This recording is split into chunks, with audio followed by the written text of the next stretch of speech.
Yeah, so like Nick's, this will be a less technical talk, a bit more of a pragmatic talk, but one that's kept our company busy over the last couple of years.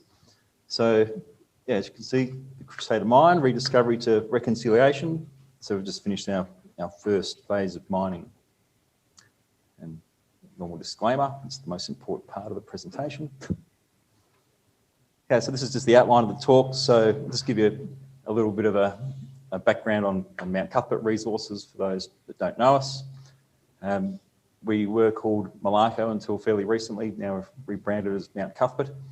And then we'll just get straight into Crusader and talk about the geological context, like its geophysical context, something about the mineralisation style, which might generate some discussion, and then we'll just go through our development timeline, so how we did what we've done, and then what's next. So we've got a few key assets. Number one is our Mount Cuthbert solvent extraction electrowinning plant. So back in 2015, we refurbished the plant in preparation for making copper from our Mount Watson deposit. So we're producing A-grade copper cathode at the moment. So we took on the site. There's a lot of environmental legacy issues. Before we could start, we had to build a big storm pond down the bottom there. Cost about $5 million just to do that before we could start. And then there's a lot of other sort of lesser environmental issues that we also needed to take care of before we could get going. And there's half a dozen old open pits on our tenure that we maintain under care and maintenance. So that's showing the solvent electrowinning, or that's the electrowinning plant there. That's the heap leach solvent extraction. That's the Mount Cuthbert mine, which was mined back in the mid-90s.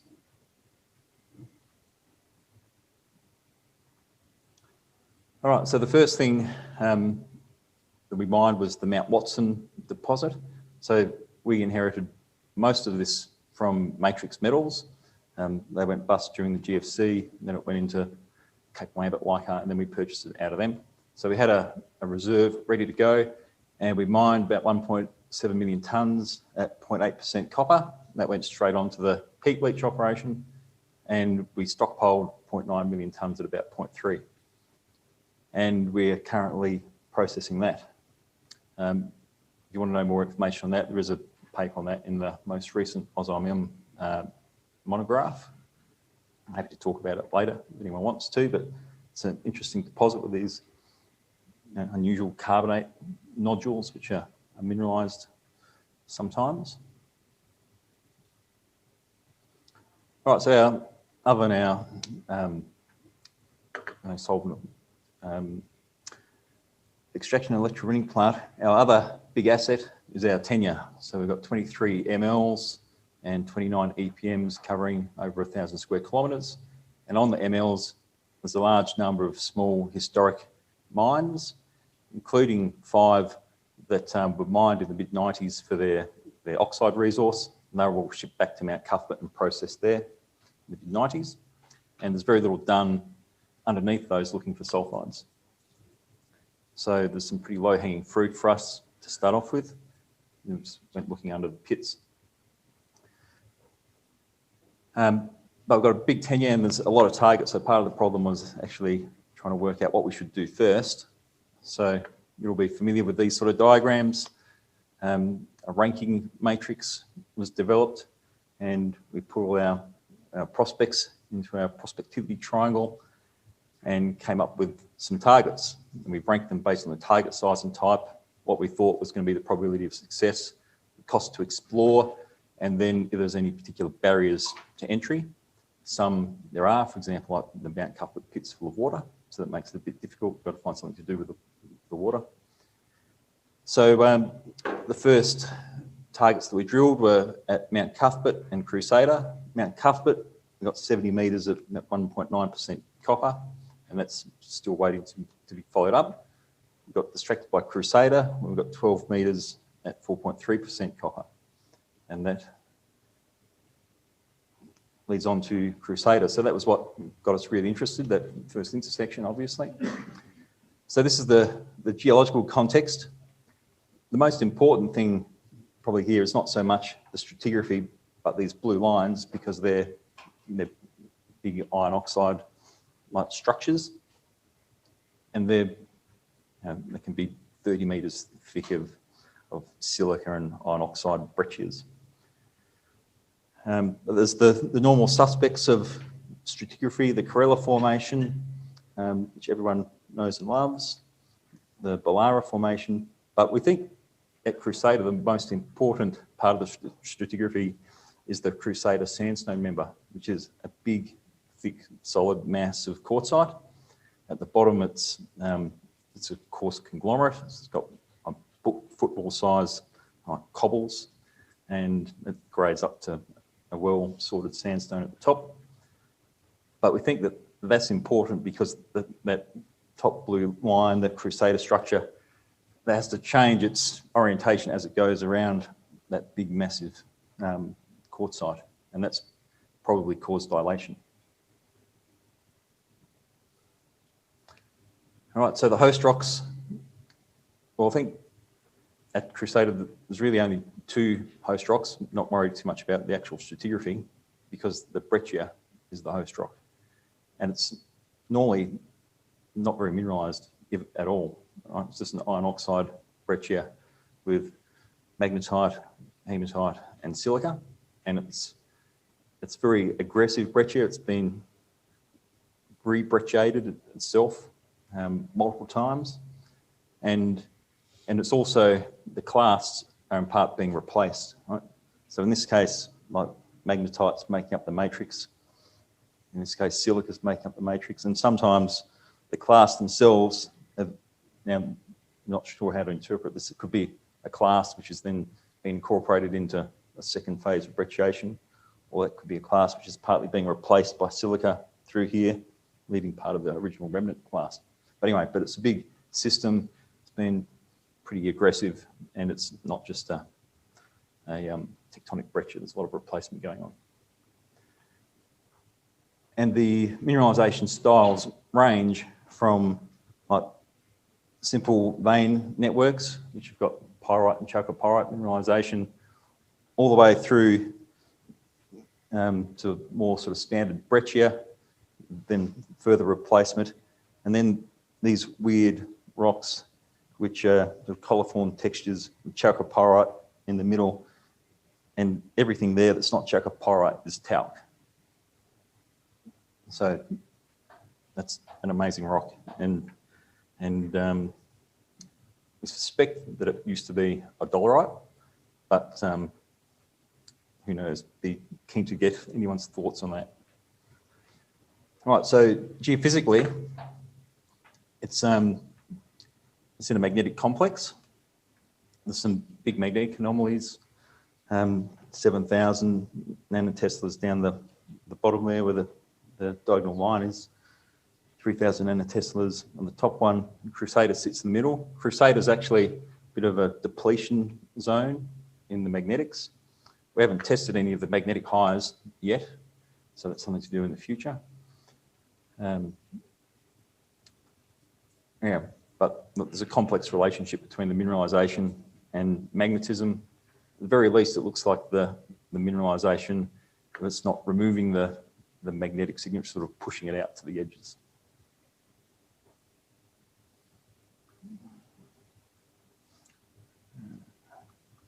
Actually, I'll just, another thing about it, so it is an EM and IP target. There's some IP done back in the mid-60s, and yeah, we don't know about gravity.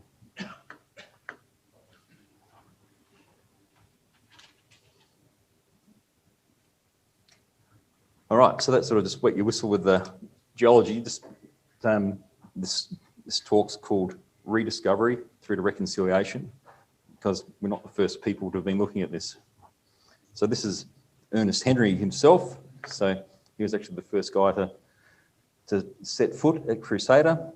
And this guy down here, Robert Logan Jack, he was the first person to actually write anything about it. He was a government surveyor and kept amazing diary notes. So, but there's been, there's 100 years of of history on and off where people had looked at Crusader. The most significant thing is probably the mid-40s, where they put down a shaft and a crosscut for 32 feet, and that had about 2% copper over that 32 feet, so that was encouraging. And it would have been pretty easy digging because it looks like they put that into the talc mineralisation. And then a bit more recently, this is the recent history of Crusader. So in the mid-90s, there's oxide exploration done and mined by Brancoat and Murchison. They removed about 500,000 tonnes at 1.5% copper and took that back to Mount Cuthbert for processing. But then from that point on, for about 20 years, for various reasons, like nothing was done at Crusader. So Brancoat and Murchison, for whatever reason, weren't interested in sulfides, probably because there wasn't a plant to process them at that stage. But it got rolled into matrix metals. They got distracted by Mount Watson, or not distracted, but that was their main focus, was Mount Watson.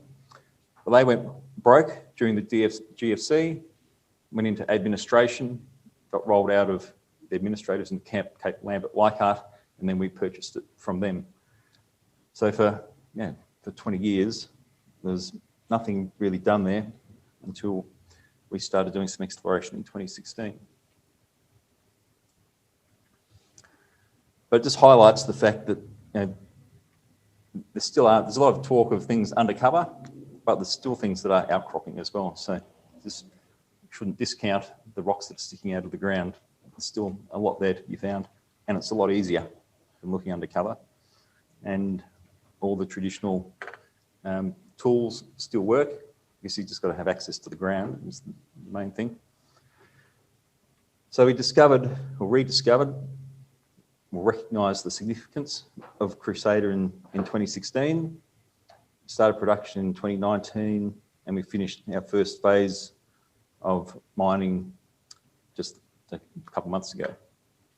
So that's what it looked like to start off with and what it looked like in September. So now I'm just going to quickly step you through our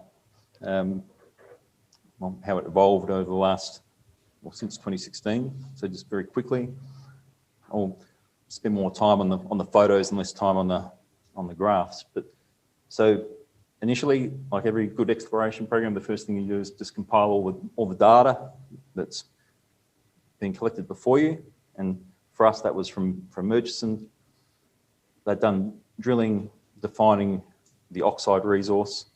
So all the holes are drilled through the oxide. When they got into the sulfides, they'd stopped.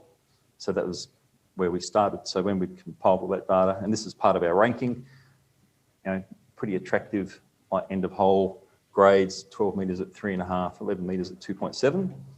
So that was a bit of a no-brainer for us. So our first drilling program happened in July 2016. And that was really just to see if there was a depth extension, whether those grades were like a supergene enrichment and maybe looking better than what it really was. And just to simply have a look at the rocks and see what it looked like in core. So our first drilling campaign, we drilled in the middle of the pit and on the edges of the pit. And that was our first 3 holes.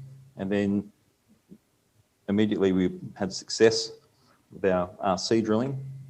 And then we picked our best intersection and just drilled underneath that with our first diamond hole, which is that one, 11 metres at 3.2% copper. So that's what it looks like in long section and cross section. I said just simply drilling under the pit and on the edges of the pit, and the grades were fairly continuous, ranging between 1.3 and 4.3% copper, and it had a nice sort of 80-degree dip.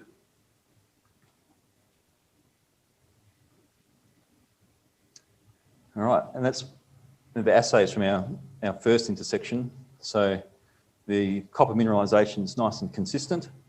There's a little bit of gold hanging around, a little bit of cobalt, and you'll see why I've got magnesium and fluorine there in a minute. But yeah, fairly subdued in those two as well. but obviously a good sulfide intersection.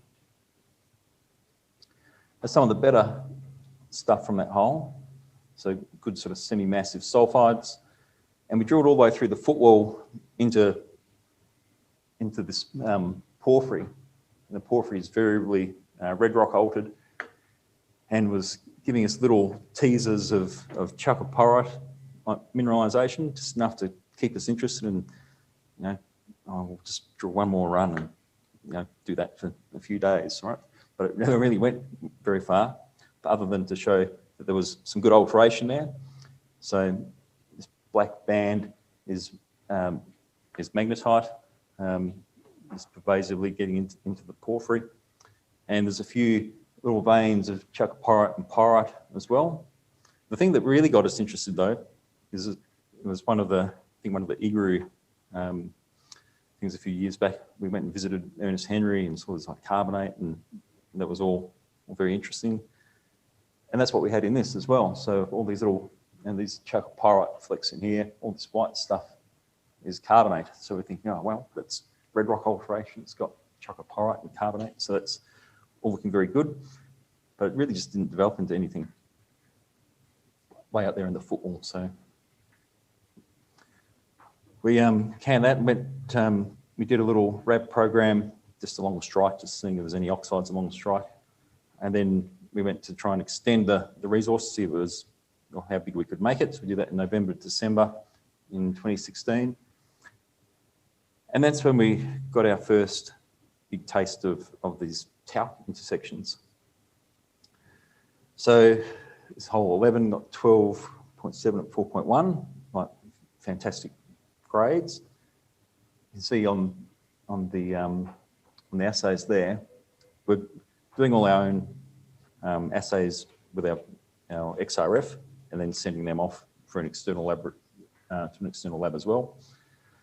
But one thing that was particularly interesting to us is that we find all the time, if we do have talc-rich mineralisation, that subdues the copper assay from the XRF. So there's something there, probably with the high magnesium's interfering with the XRF. So it sort of can be sort of 10% undercool. And there's very high grades on the edges of the mineralisation, so that's interesting as well. But the most and initially scary thing is that these really high magnesium values, they represent high talc, and there's also very high fluorine as well. So after the talks over the last few days, we'll be having a closer look at that with regards to rare earth elements and see if there's any other interesting elements happening with that. But yeah, we did some test work with Glencore, who I've got to say have been actually a really great partner throughout this. They've taken the ore from here and have produced a great result. Initially, we thought that the talc might have been a problem, but we were able to pre-float that off and get a really clean con. So, and when we first were showing these sort of things, everyone's like, oh, geez, like talc and fluorine, like you're doomed. But yeah, it's not the case. Like you get the right partner and they know what how to deal with these sort of ores, then it can be done. And when you've got a rock which is 100% talc gang, other than the sulfides, initially it was a bit daunting, but we could even get through that. All right, so our third drilling campaign, it just continued to show the continuity of the mineralisation. We were trying to map where the silica, talc silica zone went based on some fairly broad space drilling. We sort of guessed it was just through intersection lineation measurements and some of the textures that it had that sort of plunge. And we also started to get our head around the paragenesis, and that we're 100% confident that the quartz magnetite is early and the chalcopyrite and pyrite mineralisation is coming in later. It's probably more complicated than that, but at the moment, I think that when you really boil it down, that's the real takeaway message, is that the magnetite breccia is early and the sulfides are coming in afterwards. So whilst we're drilling that, we're also starting to map and do lots of soil sampling to see if we could sort of define the alteration along these large iron oxide, like breccia ridges.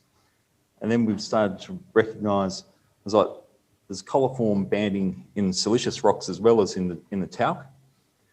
So what I suspect is happening is that we've got to not just think in 3D, but think in 4D, because the alteration front is evolving over time, and it might have been that you were standing on top of what was once this talc chalcopyrite mineralisation, but over time it's moved on and gone a bit further down the structure somewhere.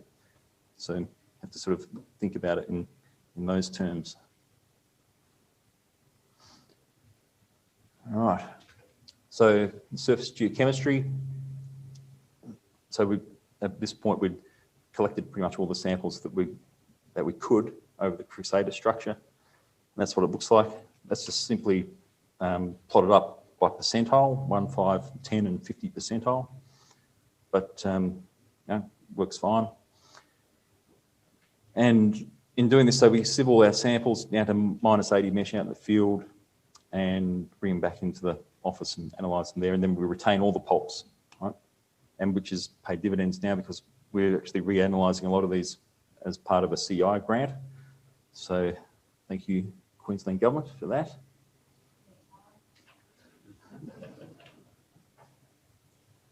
All right, so I'll just move through this a bit more quickly now. So yeah, we dewatered the pit in 2017. That allowed us to pick up some sulfides from the bottom of the pit, showed they were conductive. And that just coincidentally happened to be when the Isa VTEM was released. One of the lines went right over Crusader, which was lucky as well. So that's the other lines, the VTEM lines over the magnetics. And it was cleared like conductive target. So that we already were thinking, downhole EM. This just solidified the urgency to do that. All right, so as we're going along, we were constantly sort of modelling up what we had. Our first resource was that, 374,000 tonnes at 2.7. We just did a quick whittle and saw whether it was going to work in a pit. It clearly did, so that gave us the impetus to continue on. We started to think bigger as well, like how big could it be? Our exploration target is still 2 to 4 million tonnes at 1 to 3% copper, and we're working towards that at the moment. We're drilling right now. So in October 2017, we did some downhole EM. That's the modelled plate. It seemed like a good target as well, because that plunge is the same as the intersection lineation of the big planar Crusader structure and the Crusader sandstone. So when those two things, those two planes meet, that gives you that lineation. So that sort of makes sense as a good spot for dilation as well. We'll be testing that theory over the next month or two. So we continue to drill under the pit and into the modelled conductor. So I drilled right in the middle of the conductor, thinking this is easy, but no, it's not. So this hole here and here, we thought was just going to get better and better, and it didn't. We were starting to get a bit worried down here where we're only sort of 0.5% copper. That might just be the variability of the ore body, but it did seem to get skinny too. And we thought, oh, well, we've kind of wrecked it now, so we might as well go deeper. What have we got to lose, right? So we did, and then it came up good again. So we've got 18.6 metres at 2.8% copper. And that's the deepest hole we've got assays for at the moment. We just finished a hole underneath that. It looks like it's actually starting to get a bit more subdued again. So we don't really know what's going on at the moment. Some of you have seen this slide before, but if you haven't, like, it's just spectacular, so I keep putting it up every time. Right. So this is the talc mineralisation. Needs a little bit of explanation. So this is half core. This is the flat part of the core. This is the curved part of the core. And those two things there are the same structure, the same sort of straw, if you will. So when we cut this into core to core, you get these elongate sort of straws of chalcopyrite mineralisation with like white talc alteration around the edges. And yeah, look, it's intriguing to say the least. And these are quite high in cobalt as well. All right, so to cut to the chase. So we started mining in February 2019. We had a little hiatus in the middle for sort of corporate reasons. This is obviously the pre-strip for mining, and this orange line is our copper metal production. So everything went very well. Went to plan. There's a high value ore body, so recovery was the most important thing. We didn't want to lose any ore, right? So we, from the very beginning, we're thinking we needed zero ore loss, and we're prepared to have some dilution, right? And it's only a 10-metre wide ore body, so 1 metre dilution on the footwall and hanging wall, it's going to give you 20%, which is not very much. So, but that's what we're aiming for. And the way that we mined this is we actually fired the ore first before the footwall or the hanging wall, so that was constrained. And then we fired the hanging wall, removed that, faced it up onto the ore body, and mined the ore body, and then took out the footwall. And that worked very well.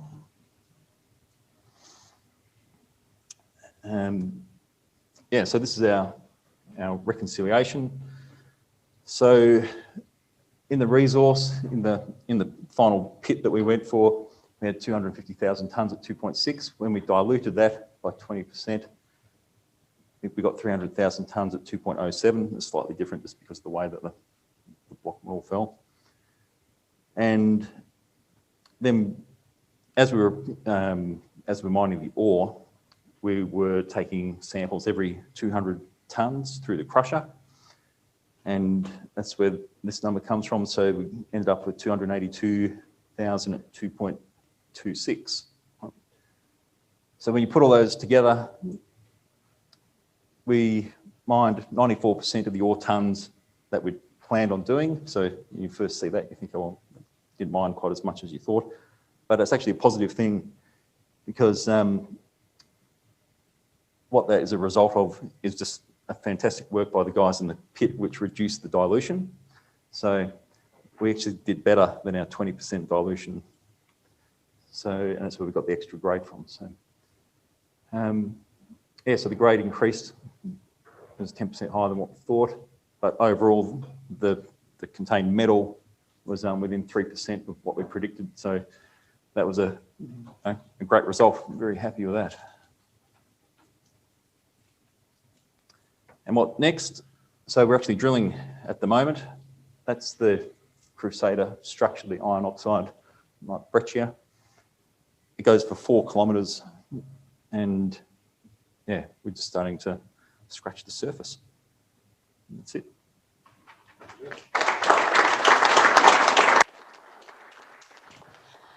Thanks, Bruce. It's a good story. So, does anybody have... Oh, Paul Dirks has a question, and Derek will be there with a microphone.